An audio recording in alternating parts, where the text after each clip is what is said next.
Hey everybody at Robots Japan, Kevin Neely here again, doing a video review of some recent robot and vintage toy acquisitions, as well as this gashapon set that I was fortunate enough to have won in a Christmas contest for a video promo for Robots Japan. I'll zoom in here.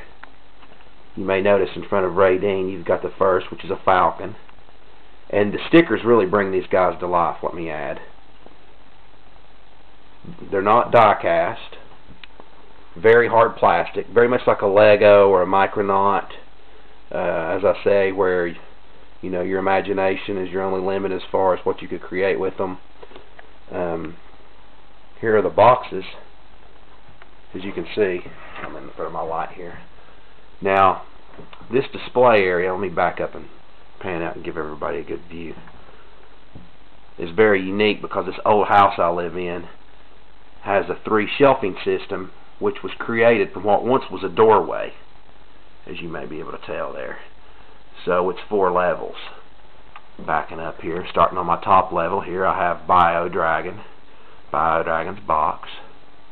Next level down we have Goggle 5, Sun Vulcan, Deimos, Bioman, God Mars, Large Laser Ion, and Transjet's Mazinga Z. As you can see, he's hiding there kind of behind the wall. I'm kind of running out of space here. If there's any particular item that you see, any of you guys on the board that you would like to see transformed or a more detailed review, hey, simply, post it into the thread, let me know. I'll be happy to do it,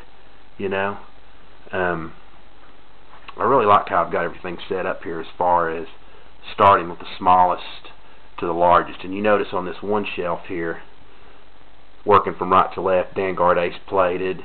That's a Yamato.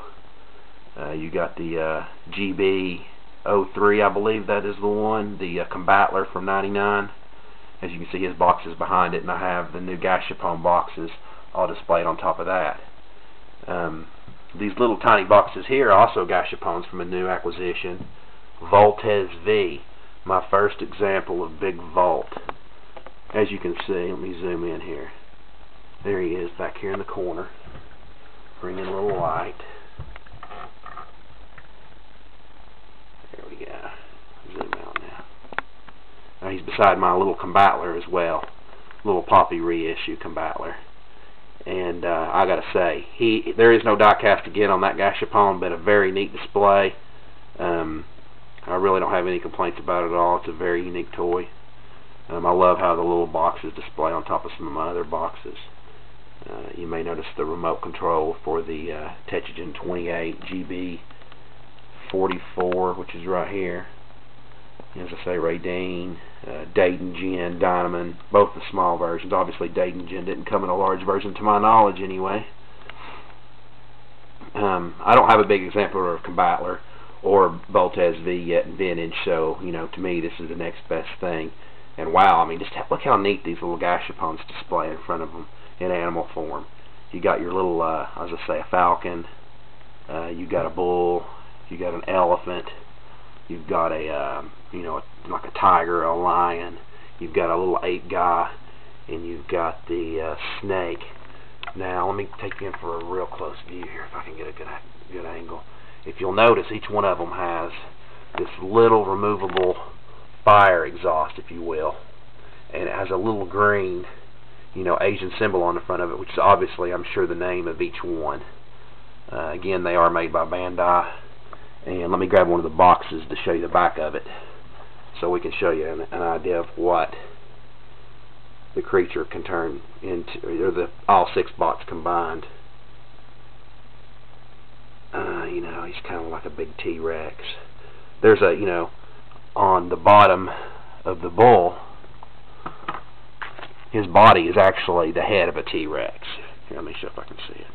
You can actually see his teeth marks. See? Very unique. Well, that same head also has a face for a robot, which you can't see it because it's covered up right now. But on the back of the box, it also shows that if you take these 6 gashapons and combine them with what appears to be another set, because I'm looking at pieces in it and I can't see pieces that I have to make this one big robot, so I'm thinking you have to have this other gashapon set. Very neat. Just since I've scaled over, I'll show you a couple other items I have just on this table. That's just an old G.I. Joe Rattler, and that's a modern G.I. Joe His tank for 2010. There's a one from 1983. There's a nice mock Thor, which I'm currently trying to sell on eBay. One of the nicest, loosest ones you'll ever see, with a reproduction card and a reproduction helmet. Anyway, back to the robots here. I just want to scan in here and give everybody a real nice view. Godmar is one of my new acquisitions. A feature I didn't realize about Godmar is that I really like. Majin Gaer, I believe is how it's pronounced. The interior robot inside of Majin Sphinx. If you look really closely, right in the face of Godmar's, you can actually see his face through the clear plastic. You know, my friend was recently here that really doesn't know much about Asian robots, and he made a reference to this guy as the Russian dolls.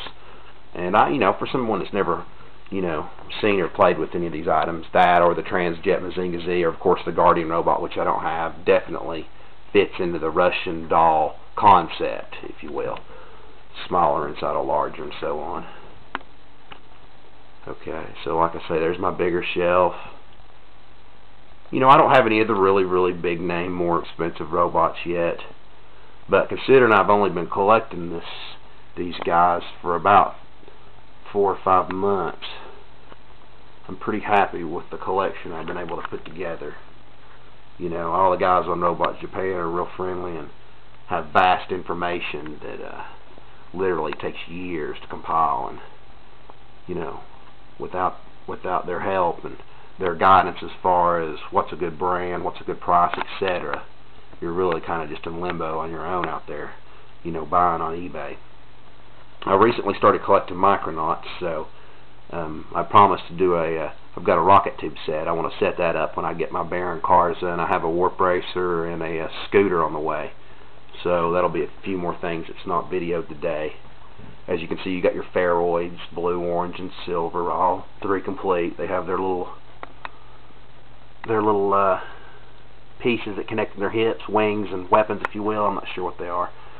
There's a space glider, Acro Year 1. I'm sorry, that's the space glider. This one is, I think he's just called a glider.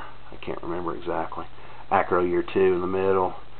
There's that's a blue Acro Year 1 space glider, and this one's gold.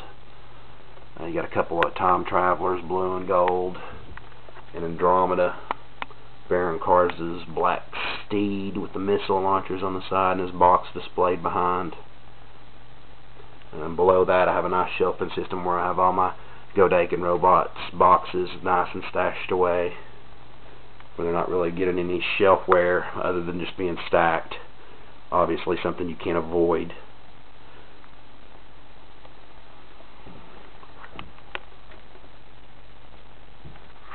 And again, on all 3 shelves, I try to, you know, put the robots in from shortest to taller, to where you can get a really nice size scale comparison. You know, I mean, interesting enough, the Transjet Mazinga Z is still one of the largest robots I have, and I really got a great deal on him. He's not a very expensive robot, being a KO and, you know, a lesser brand. You know, you can get him for $50. I think I paid like $35 for that one on a running auction. Probably the least expensive robots I have here, other than of course the little Combatler that I got down here for $15. The Gashapon Voltes V was $50, I do believe, shipping and all. I mean, Voltes V is expensive any way you look at it, even in the smallest form. But anyway, wow, I just think that orange just really ties this whole shelf together, and the box display behind. I wish I could incorporate more box displays, but obviously because of the larger robot size, it's just not a possibility. Well, anyway, this concludes my video review for now. I'm going to do another one of the rocket tube sets here soon. Post them in a couple places here on Robots Japan. Thanks for looking, guys, and y'all have a great day.